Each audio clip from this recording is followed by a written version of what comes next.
Maraknya praktik dukun pesugihan di kota Baghdad semakin merajalela.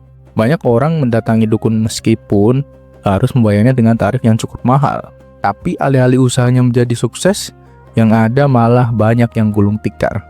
Meski demikian, tak sedikit orang yang masih mempercayai dukun pesugihan. Hal ini membuat Abu Nawas menjadi resah. Maka, ia berinisiatif datang ke istana dan melaporkannya kepada Baginda Raja. Paduka yang mulia, rakyat Baghdad sekarang banyak yang mendatangi dukun pesugihan. Paduka harus menindak dukun-dukun itu segera, lapor Abu Nawas. Namun, reaksi Baginda Raja justru menjadi bumerang bagi Abu Nawas. Masalah ini aku serahkan kepadamu, wahai Abu Nawas. Kau harus bisa menyelesaikannya.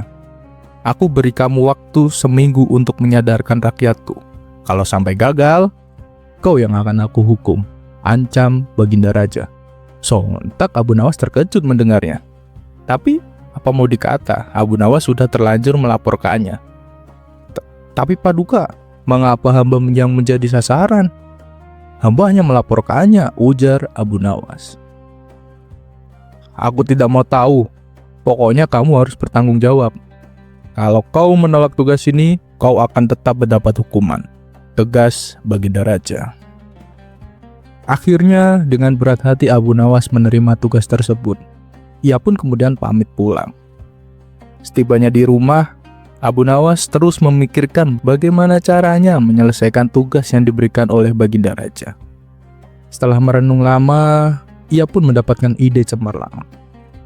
Keesokan harinya, Abu Nawas pergi ke pasar untuk membeli sebuah kandang yang ukirannya sangat indah. Kandang tersebut ia gunakan untuk menaruh burung miliknya. Kemudian, ia sesumbar kepada orang-orang bahwa burung yang ada di dalam kandang bukanlah burung sembarangan. Oleh karena itu, Abu Nawas memperlakukannya dengan penuh istimewa. Setiap hari ia membeli minyak wangi yang mahal hanya untuk mengolesi burung miliknya. Perilaku tersebut tentu saja membuat orang penasaran dan ingin mengetahui apa keistimewaannya. Suatu ketika, saat Abu Nawas pulang dari pasar, beberapa orang menghampirinya dan bertanya, "Wahai Abu Nawas, sebenarnya apa sih keistimewaan burungmu itu?" Abu Nawas menjawab, "Burung itu bisa memberikan uang kepada pemiliknya sebanyak yang dia inginkan." Akhirnya dalam waktu sehari, kabar tentang burung ajaib milik Abu Nawas langsung menyebar ke seluruh penduduk Baghdad. Ada yang mempercayainya, ada pula yang tidak percaya. Lantas, untuk membuktikan rasa penasaran mereka pun berbondong-bondong mendatangi rumah Abu Nawas. Setibanya di sana, mereka mendapati Abu Nawas sedang duduk di depan rumah, memperlakukan burungnya dengan penuh istimewa. "Hei Abu Nawas, apa benar burung milikmu bisa memberimu uang?" tanya mereka. "Katanya sih begitu," jawab Abu Nawas. "Jadi, selama ini burung itu tidak pernah memberimu uang?" tanya mereka lagi. "Sampai saat ini sih belum.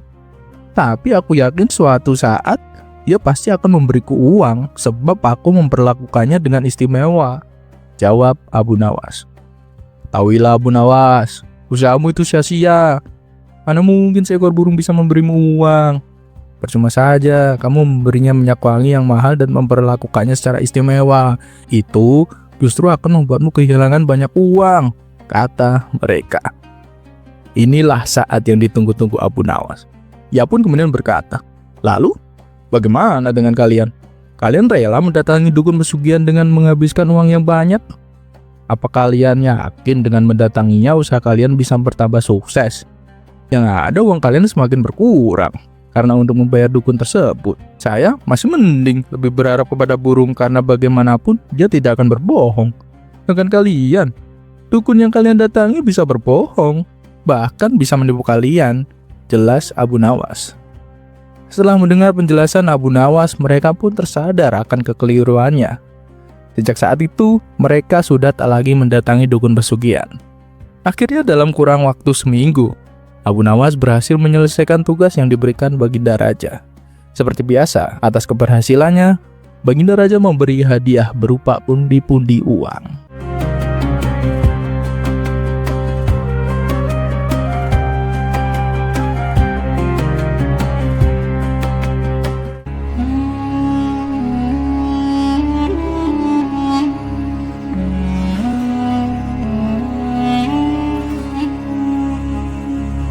Alkisah, Abu Nawas memiliki usaha baru.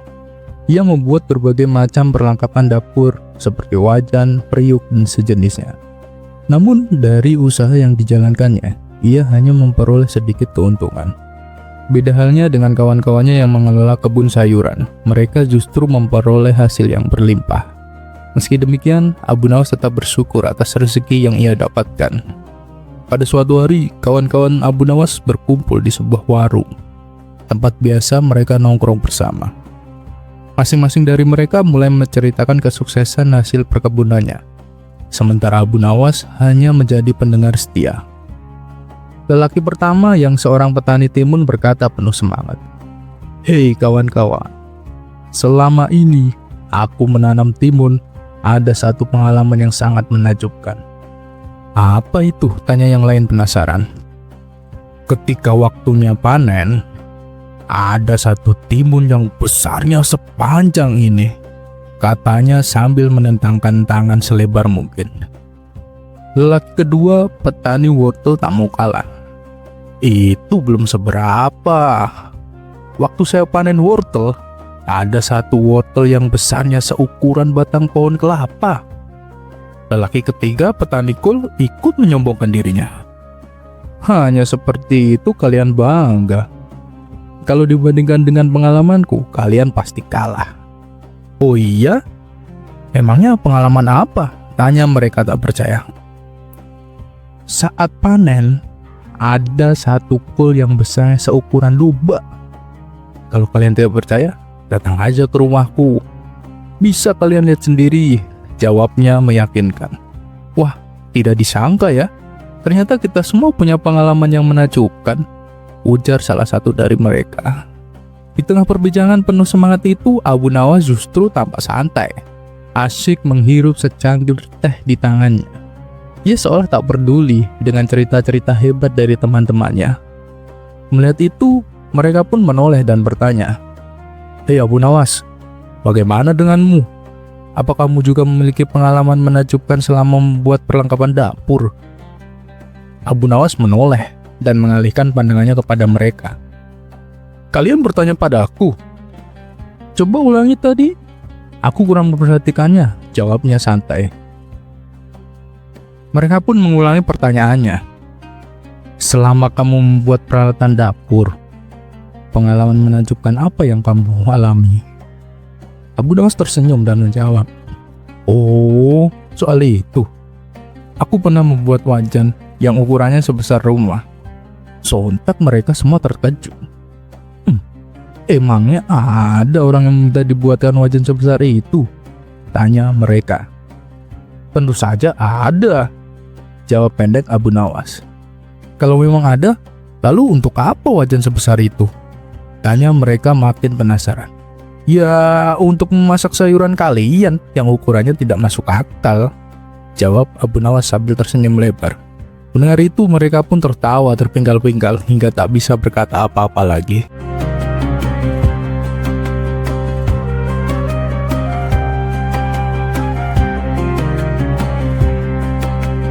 Cerita selanjutnya.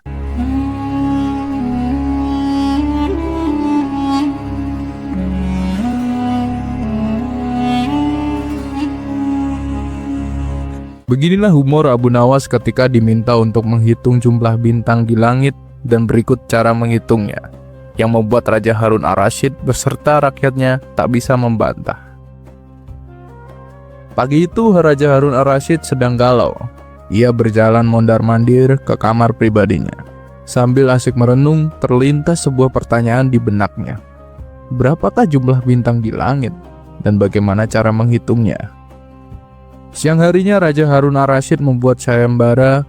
Barang siapa yang bisa menghitung jumlah bintang di langit dan memberitahukan cara menghitungnya, maka ia akan memberikan beberapa koin emas sebagai hadiahnya. Pamflet pengumuman sayembara disebarkan ke seluruh penjuru wilayah kerajaan oleh petugas istana. Banyak yang penasaran tentang isi pamflet tersebut, sehingga berbondong-bondong warga mengerumuni. Beberapa orang sangat ingin berpartisipasi. Sayembara tersebut terbuka bagi siapapun kecuali Raja Harun Ar-Rasyid. Ia akan memimpin jalannya sayembara. Tiba saatnya sayembara dimulai, bertempat di lapangan luas sebelah istana Raja Harun ar-Rasyid. "Siapa yang bersedia maju duluan?" tanya Raja. Tanpa diduga, peserta pertama adalah komandan pengawal istana. Ia berjalan menuju arah Raja dengan langkah tegap dan santai. "Berapa jumlah bintang di langit, wahai komandan pengawal istana?" tanya Raja. "Jumlah bintang di langit itu jutaan, wahai Baginda," jawab komandan pengawal istana dengan tegas. "Bagaimanakah caramu menghitung?" Raja kian penasaran. Komandan pengawal istana diam. Beberapa saat kemudian, geleng-geleng kepala sambil melirik Raja. Raja Harun ar-Rasyid mempersilahkan komandan pengawal istananya untuk duduk kembali. "Siapa lagi yang ingin mengikuti sayembaraku? Silahkan maju," ucap Raja. Kemudian seorang pedagang kain sutra melangkah ke arah Raja sambil membenahi pakaian yang kurang rapi. "Berapa jumlah bintang di langit, wahai pedagang kain?" tanya Raja. "Miliaran, wahai Baginda," jawab pedagang. "Bagaimanakah caramu menghitungnya?" tanya Raja lagi. Karena ekspresi pedagang kain sama seperti peserta pertama, Raja pun mempersilahkan untuk kembali ke tempat. Raja berjalan bolak-balik di atas singgasananya, lantas berteriak, "Siapa lagi yang ingin mencoba? Mari berhitung mundur dari angka 10. Jika tidak ada yang mampu menjawab dengan benar, maka sayembara ini aku anggap selesai." Menuju hitungan mundur ke angka 2, Abu Nawas mengacungkan tangan sambil merangsek masuk ke depan.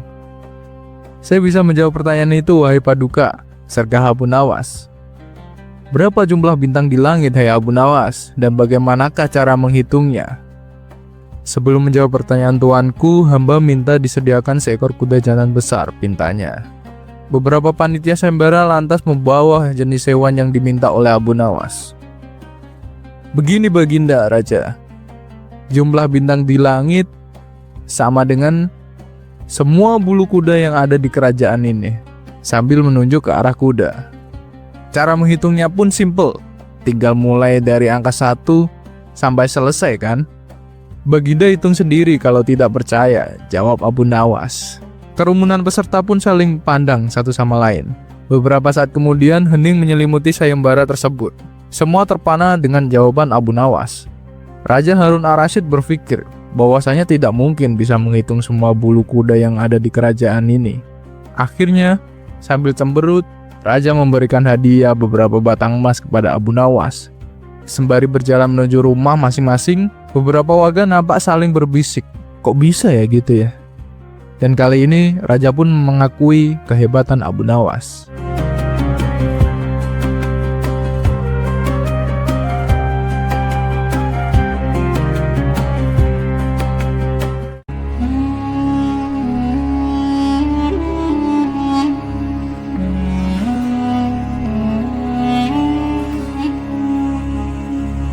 Pada suatu hari, Baginda Raja mengumpulkan para menteri di istana untuk membahas permasalahan penting kerajaannya. Abu Nawas yang dikenal sebagai penasihat cerdik dan jenaka juga turut diundang dalam pertemuan tersebut. Setelah pembahasan selesai, Baginda Raja memberi peringatan keras kepada semua yang hadir. "Besok, kalian semua harus datang tepat waktu. Jika ada yang terlambat, aku tak segan-segan menjatuhkan hukuman," ancam Baginda Raja dengan suara tegas. Semua yang hadir pun membungkuk hormat dan memohon diri untuk pulang, termasuk Abu Nawas. Keesokan paginya seperti biasa, Abu Nawas pergi ke pasar untuk menjual kayu dagangannya. Setelah semua kayu laku, ia pun mampir ke sebuah warung untuk beristirahat sambil menikmati secangkir teh. Ternyata di warung itu banyak kawan-kawannya yang berkumpul. Abu Nawas pun ikut nimbrung dan larut dalam obrolan yang hangat penuh tawa. Saking asiknya berbincang, Abu Nawas sampai lupa bahwa hari itu ia punya janji penting, menghadiri rapat lanjutan bersama Baginda Raja. Menjelang siang, sang istri datang tergopoh-gopoh menghampirinya. "Wahai suamiku, barusan ada utusan istana datang mencarimu," ujar istrinya cemas. "Astagfirullah, aku lupa. Hari ini aku ada janji dengan Paduka Raja," seru Abu Nawas terkejut. Tanpa membuang waktu, ia pun langsung meninggalkan warung dan kawan-kawannya, lalu berlari menuju istana sambil membatin, "Wah, kali ini pasti aku kena hukuman." Sesampainya di istana, ternyata benar. Baginda Raja dan para menteri sudah berkumpul. Melihat Abu Nawas yang datang terlambat, Baginda Raja langsung menegur. "Hei Abu Nawas, kenapa kamu terlambat?" tanyanya dengan nada dingin. Dengan wajah ketakutan, Abu Nawas membungkuk dalam-dalam. "Ampun Paduka yang mulia, saya mengaku bersalah," jawab Abu Nawas penuh penyesalan palsu. "Bukankah aku sudah peringatkan? Siapapun yang datang terlambat akan dihukum," ucap Baginda Raja. Abu Nawas segera bersilat lidah. Paduka yang mulia, keterlambatan saya ini bukan tanpa alasan." "Lalu, apa alasanmu?" tanya Baginda penasaran.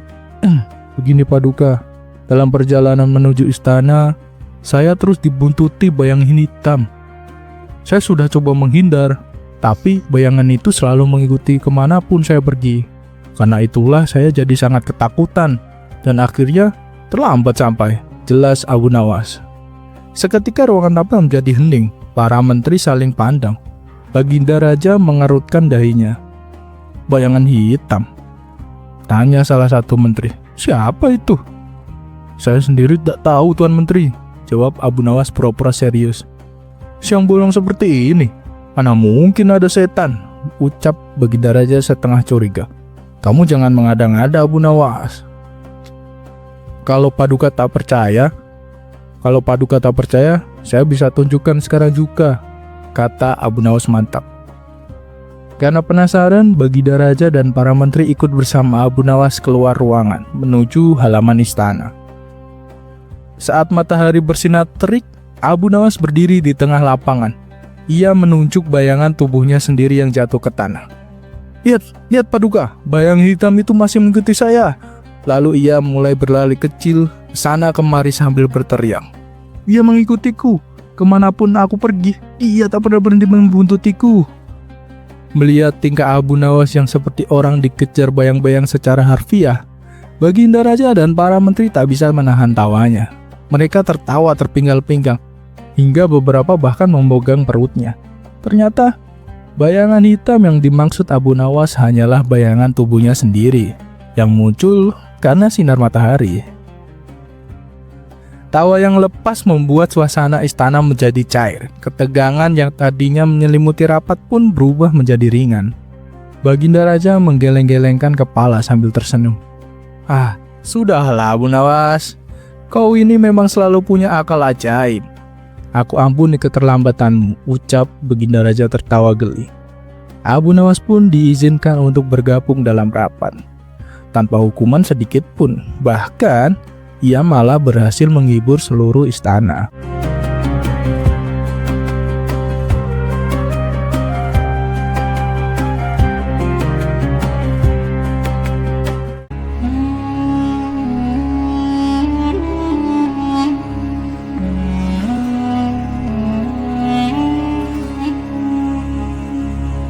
Ia datang dengan keyakinan penuh, menantang Abu Nawas untuk berdebat tentang Tuhan.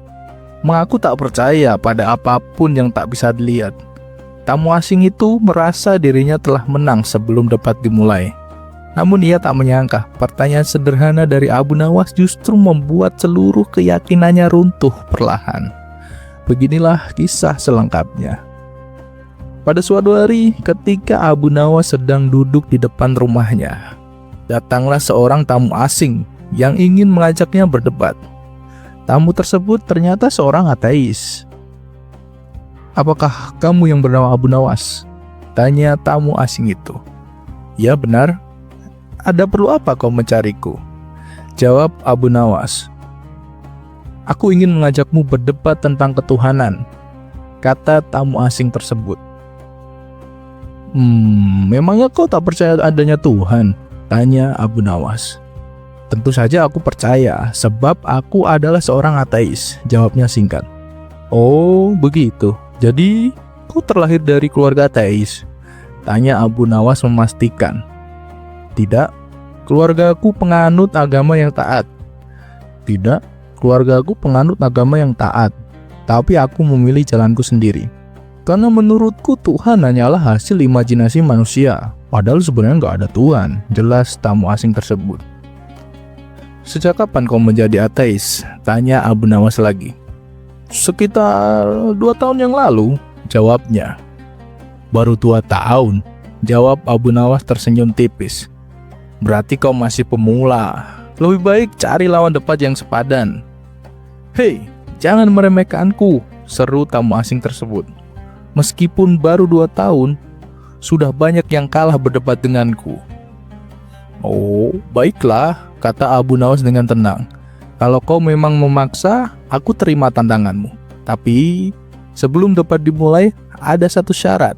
Jika kau bisa menjawab pertanyaanku, maka debat akan kita lanjutkan.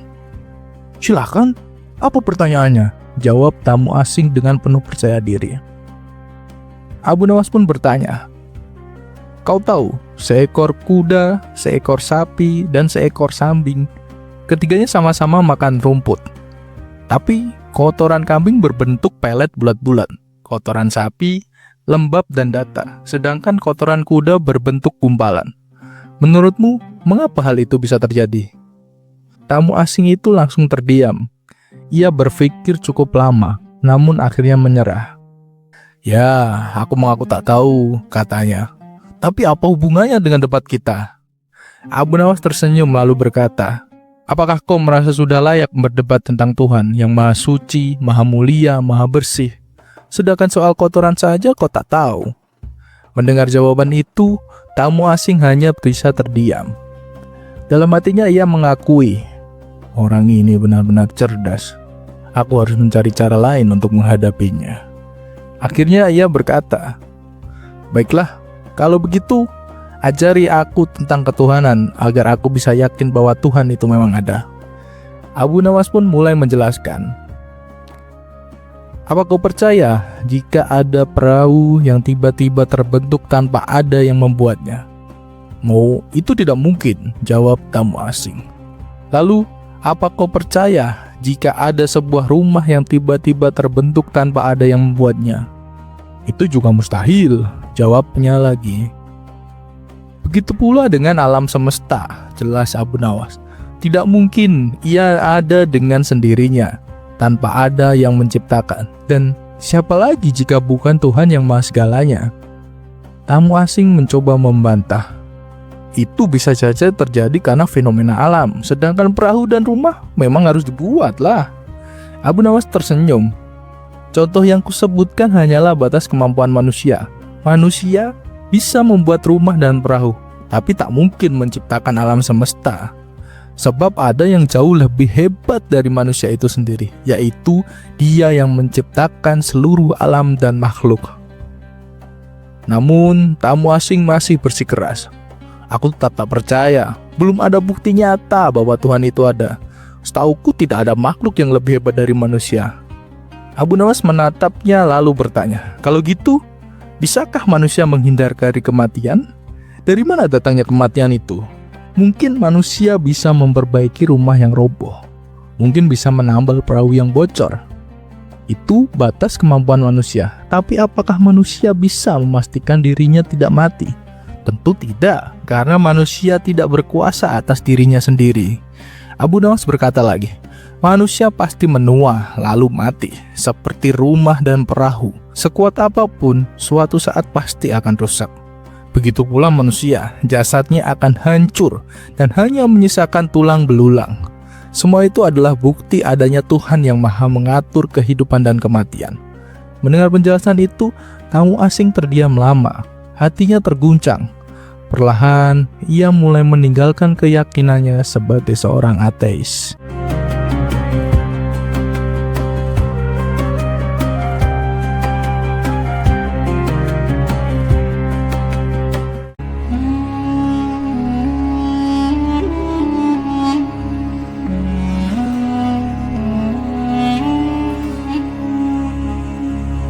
Tidak semua penyakit bisa disembuhkan dengan ramuan, dan tidak semua ketakutan bisa diusir dengan senjata.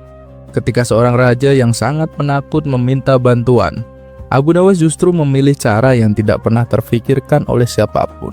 Bukan sihir, bukan pula kekuatan gaib, melainkan sesuatu yang selama ini tersembunyi di dalam diri sang raja sendiri. Beginilah kisah lengkapnya. Pada suatu hari, Baginda Raja memerintahkan para pengawal untuk memanggil Abu Nawas agar segera datang ke istana. Tak lama kemudian, Abu Nawas pun menghadap. "Ada apa wahai Paduka Mulia?" tanya Abu Nawas. "Begini Abu Nawas," jawab Baginda Raja. "Aku butuh bantuanmu. Sahabatku seorang raja di negeri seberang adalah raja yang sangat penakut. Aku ingin kau menyembuhkannya dari rasa takut itu." Abu Nawas pun bertanya lebih lanjut tentang keadaan sang raja. Ketakutan yang dialaminya sungguh tidak wajar Abu Nawas. Ia takut pada segala hal, bahkan pada bayang-bayangnya sendiri. Ia selalu membawa pengawal kemanapun ia pergi, bahkan ke kamar mandi sekalipun, jelas Baginda Raja. Abu Nawas terdiam sejenak. Ia berpikir cukup lama, hingga akhirnya mendapat sebuah ide untuk menyembuhkan sang raja. "Jangan khawatir Paduka yang mulia, saya punya ramuan minuman sakti untuk menyembuhkannya," ucap Abu Nawas dengan yakin. Keesokan harinya Abu Nawas bersama Baginda Raja berangkat menuju negeri seberang. Singkat cerita, mereka pun tiba dan langsung disambut di istana. Abu Nawas kemudian diperkenalkan dengan raja negeri tersebut. "Wahai Tuan Raja," kata Abu Nawas, "saya membawa obat ajaib yang dapat membuat Anda kebal terhadap serangan ketakutan." Sang raja yang merasa tertarik pun langsung menyetujui untuk mencoba ramuan dari Abu Nawas. Abu Nawas lalu menyerahkan sebotol air minum kepadanya. "Minumlah ini setiap pagi dan malam. Dalam 1 bulan, Tuan akan menjadi raja yang penuh keberanian. Dengan meminum ini, akan hadir kodam yang senantiasa menjaga dan melindungi Tuan," jelas Abu Nawas. "Oh iya? Mana kodamnya? Kenapa aku tidak bisa melihatnya?" tanya sang raja penasaran.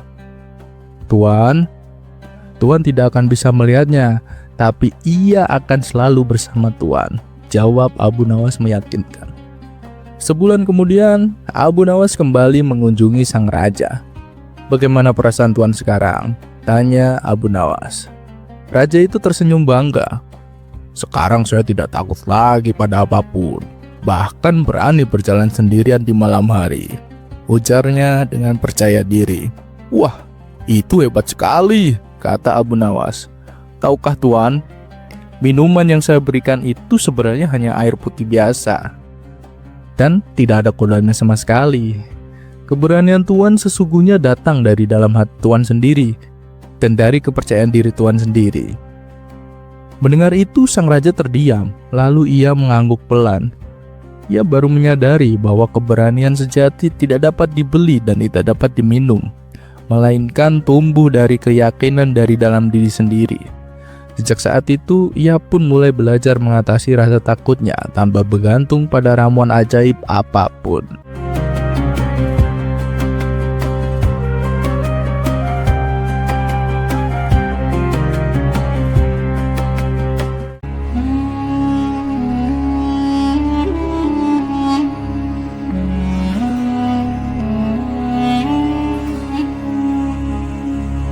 Suatu ketika, Baginda Raja kedatangan 3 orang tamu dari desa. Ketiga orang ini adalah Ahmad, Zulfikar, dan Wahab. Mereka sedang mengalami permasalahan yang cukup rumit, dan karena itulah mereka datang untuk meminta solusi kepada Baginda Raja. "Apa permasalahan yang membuat kalian bingung?" tanya Baginda Raja. Salah satu dari mereka, Ahmad, menjawab, "Paduka yang mulia, saya mempunyai 3 ekor kambing betina dan teman saya, Zulfikar, mempunyai 1 ekor kambing jantan. Kami berdua sepakat menitipkan semua kambing itu kepada Wahab untuk dikembangbiakkan. Tapi kami juga sudah membuat kesepakatan bahwa jika kambing-kambing itu beranak, maka keuntungannya akan dibagi 3. Adapun pembagiannya adalah sebagai berikut. Saya mendapat separuh dari kambing yang ada. Zulfikar mendapat 1/3 dan Wahab mendapat 1/8, jelas Ahmad. "Lalu, apakah kambing itu sudah beranak pinak?" tanya Baginda Raja. "Sudah Baginda," jawab Ahmad. Tapi sekarang jumlah kambingnya ada 23. Nah, dengan jumlah tersebut kami bingung bagaimana cara membaginya sesuai kesepakatan. Mendengar keluhan itu, Baginda Raja terdiam dan mulai berpikir. Membagi 23 ekor kambing sesuai perjanjian itu bukanlah hal mudah. Jika Ahmad mendapat setengah, berarti ia mendapat 11,5 ekor. Zulfikar yang mendapat sepertiga, berarti memperoleh 7/2/3 ekor. Dan Wahab yang mendapat 1/8, berarti hanya mendapat 2/7/8 ekor. Tentu tidak mungkin membagi kambing dengan cara dipotong-potong begitu. Justru akan semakin rumit, pikir Baginda Raja. Para pejabat dan menteri yang hadir pun tak sanggup memecahkan masalah itu. Melihat keadaan tersebut, Baginda Raja akhirnya memutuskan untuk memanggil Abu Nawas. Mungkin Abu Nawas bisa mengatasi masalah ini, gumam Baginda Raja dalam hati. Lalu Baginda menyuruh prajurit untuk memanggil Abu Nawas ke istana. Tak lama kemudian datanglah Abu Nawas menghadap. Ampun Paduka yang mulia, ada gerangan apa hamba dipanggil? Tanya Abu Nawas. Baginda Raja pun menjelaskan permasalahan yang sedang dihadapi oleh Ahmad, Zulfikar, dan Wahab. Oh, kalau begitu sih gampang Paduka, jawab Abu Nawas santai. Insya Allah saya bisa menyelesaikannya dengan adil. Tapi saya minta tolong, kambing-kambingnya dibawa masuk dulu ke dalam istana. Lanjutnya, akhirnya ke-23 ekor kambing itu dituntun masuk. Setelah menghitung ulang dan memastikan jumlahnya benar, Abu Nawas berkata, Paduka yang mulia, izinkan saya meminjam 1 ekor kambing milik Baginda. Baginda pun meminjamkan seekor kambing, sehingga jumlahnya menjadi 24 ekor.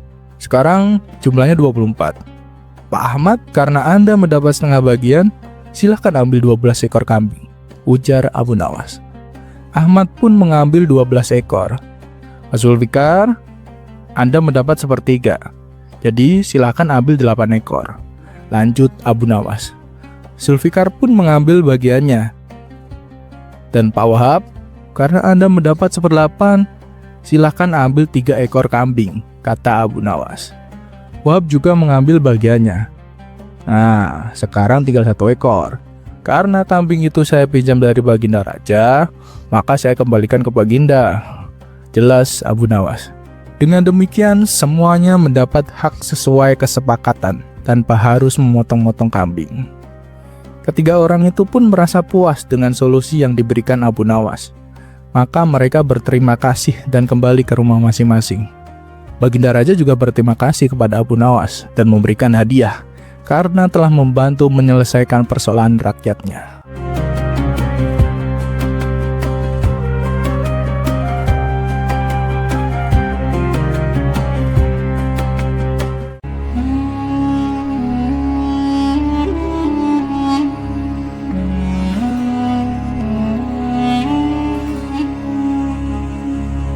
Di suatu sore yang cerah, Abu Nawas terlihat mengendarai kuda pergi menuju warung untuk berkumpul bersama kawan-kawannya.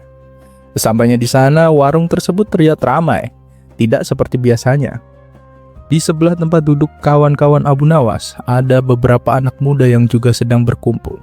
Abu Nawas pun menghampiri kawan-kawannya dan duduk bersama mereka. Sementara itu, sekumpulan anak muda di sebelah tampak asik mengobrol, diselingi canda dan tawa. Suara obrolan dan tawa mereka yang terdengar keras agak mengganggu Abu Nawas dan kawan-kawannya. Salah satu kawan Abu Nawas berkata, pemuda zaman sekarang, minim sopan santun. Sudah tahu banyak orang tua di sebelahnya, tapi suara mereka tidak direndahkan. Abu Nawas membalas, sudahlah, namanya juga anak muda. Kita sebagai orang tua harus lebih bijak dan arif. Yang lain menimpali, benar apa yang dikatakan Abu Nawas, orang tua memang lebih arif daripada anak muda.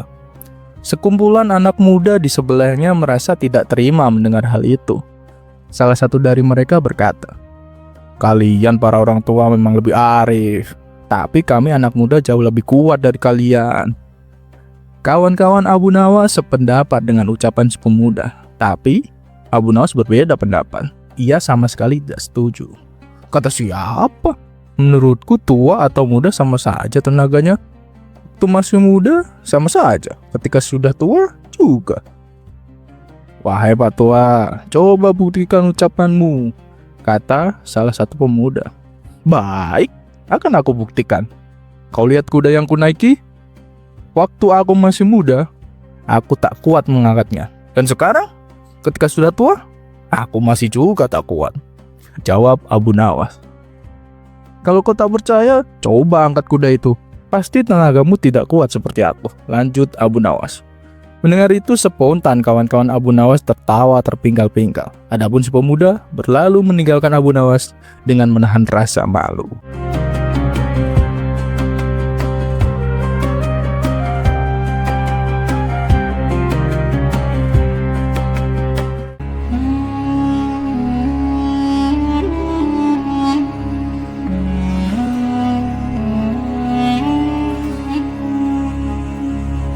Banyak orang gemar mengajarkan etika dan kesopanan kepada orang lain, tapi sedikit yang benar-benar memahami maknanya. Pada suatu hari, seorang petapa suci datang dengan niat mulia. Ia ingin menyadarkan Abu Nawas yang dianggapnya tak beretika. Namun ia tak menyangka, pertemuan singkat itu justru akan berakhir dengan pelajaran yang menohok. Bukan untuk Abu Nawas, melainkan untuk dirinya sendiri. Pada suatu hari, datanglah seorang petapa suci yang merasa terpanggil untuk menyadarkan Abu Nawas. Menurutnya, tingkah laku Abu Nawas selama ini tidak mencerminkan manusia yang memiliki etika, moral, dan kesopanan. Ia ingin menunjukkan bahwa ajaran keyakinannya selalu mengedepankan cinta, kasih, dan sikap saling memuliakan sesama. Tujuan utamanya tak lain agar Abu Nawas tertarik dan mengikuti keyakinannya. Maka berangkatlah sang pertapa ke rumah Abu Nawas. Sesampainya di sana, ia langsung mengetuk pintu. Ketika Abu Nawas membukanya, ia terkejut melihat seorang pertapa datang berkunjung. Namun dengan ramah, ia tetap mempersilahkan tamunya masuk. Ada keperluan apa Tuan datang jauh-jauh ke rumah saya? Tanya Abu Nawas dengan sopan. Dengan terus terang, sang petapa menjawab, aku datang untuk mengajarkan kepadamu tentang etika, norma, dan kesopanan dalam bermasyarakat. Dalam agamaku, cinta, kasih, dan memuliakan sesama adalah sebuah kewajiban. Abu Nawas menjawab dengan tenang, begini Tuan, meskipun saya seorang muslim, saya tetap menghormati keyakinan Anda. Dan Anda sebagai tamu, Anda tetap saya muliakan. Namun, selama perbincangan berlangsung, sang pertapa tak henti-hentinya mencoba mendoktrin Abu Nawas agar mengikuti ajarannya. Melihat gelagat itu, Abu Nawas pun memutuskan untuk sedikit mengerjainya. Tentu saja dengan cara konyol, khas Abu Nawas. Bagaimana kalau kita makan dulu? Tawar Abu Nawas. Oh, itu bagus, saya juga sudah lapar, jawab sang petapa. Abu Nawas kemudian membawa 2 piring kosong dan 1 nampan berisi 2 potong daging, 1 kecil dan 1 besar. Ia menyerahkan 1 piring kosong kepada sang pertapa dan 1 lagi untuk dirinya sendiri. Setelah itu Abu Nawas mengambil potongan daging kecil dan meletakkannya di piring sang pertapa. Sementara potongan daging besar ia ambil untuk dirinya sendiri. Sang petapa langsung menegur, wahai Abu Nawas, itu tidak sopan, itu tidak beretika. Seorang tamu harusnya diberi yang lebih baik. Berarti caraku salah? Tanya Abu Nawas berpura-pura polos. Iya Abu Nawas, itulah tujuanku datang kemari, mengajarkanmu bagaimana cara benar dan menghormati tamu, jawab sang pertapa. Oh, begitu ya, balas Abu Nawas sambil mengembalikan 2 potong daging ke dalam nampan. Kalau begitu, boleh aku bertanya? Jika kau jadi aku, apa yang kau lakukan? Aku akan mengambilkan daging yang besar untukmu Abu Nawas, jawab sang pertapa yakin. Abu Nawas pun mengambil daging besar dan menaruhnya di piringnya sendiri. Lalu, aku akan mengambil daging yang kecil untuk diriku sendiri, lanjut sang pertapa. Abu Nawas pun mengambil daging kecil dan meletakkannya di piring sang pertapa. "Ini, silahkan dimakan," ucap Abu Nawas sambil tersenyum. Sementara sang pertapa hanya mendapatkan daging kecil, Abu Nawas menikmati daging besar di hadapannya. Setelah ia selesai makan, Abu Nawas berkata, "Bukankah hasil akhirnya sama saja dengan yang aku lakukan di awal tadi?" Sang pertapa pun terdiam. Tak lama kemudian, Abu Nawas kembali bertanya, "Tuan, apakah Anda tahu bagaimana tata cara makan yang baik?" "Oh, itu mudah. Pertama, saya akan memanjatkan syukur atas rezeki yang saya terima. Setelah itu, saya makan perlahan dan mengunyah dengan mulut tertutup," jawab sang pertapa dengan yakin. "Itu salah," sahut Abu Nawas tegas. "Kenapa salah? Itu sesuai etika dan norma dalam menghormati makanan," bantah sang pertapa. "Yang kamu lakukan itu hanya adab di permukaan," jelas Abu Nawas. "Yang lebih baik dan penting adalah memastikan makanan itu berasal dari jalan yang halal. Bila seorang memakan makanan yang haram, meskipun dengan 1000 adab, tidak ada manfaatnya. Bahkan, makanan haram akan mengotori hati dan membuatnya menjadi hitam." Mendengar penjelasan itu, sang pertapa suci pun terdiam. Ia sadar justru dirinya yang sedang dipermainkan dan diajari. Akhirnya ia pun pamit pulang, meninggalkan rumah Abu Nawas dengan langkah kikuk dan hati penuh pertanyaan.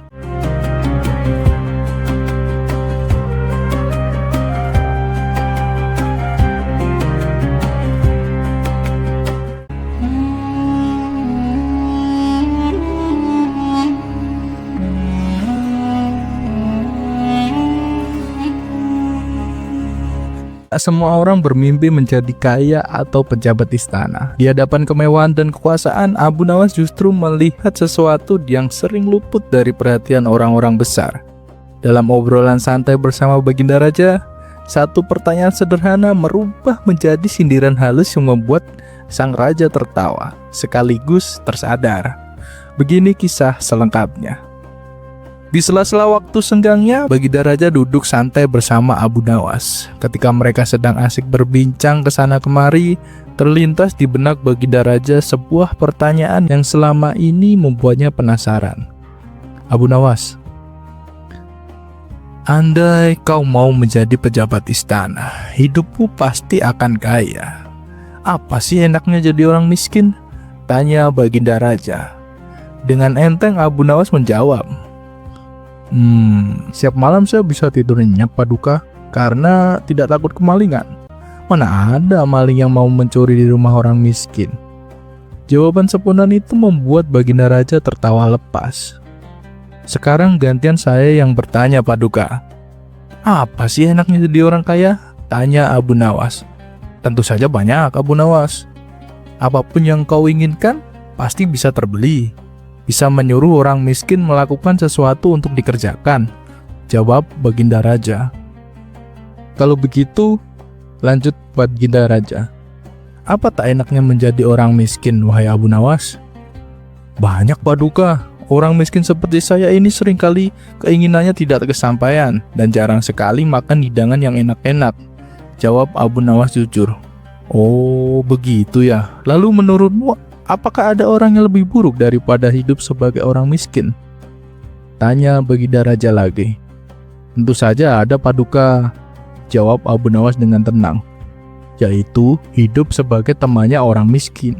Orang seperti itu tidak punya perasaan karena suka menyuruh seenaknya." Menyadari bahwa perkataan Abu Nawas itu menyindir dirinya, Baginda Raja justru tertawa terpingkal-pingkar. "Kurang ajar kamu Abu Nawas," seloroh Baginda Raja sambil terus tertawa.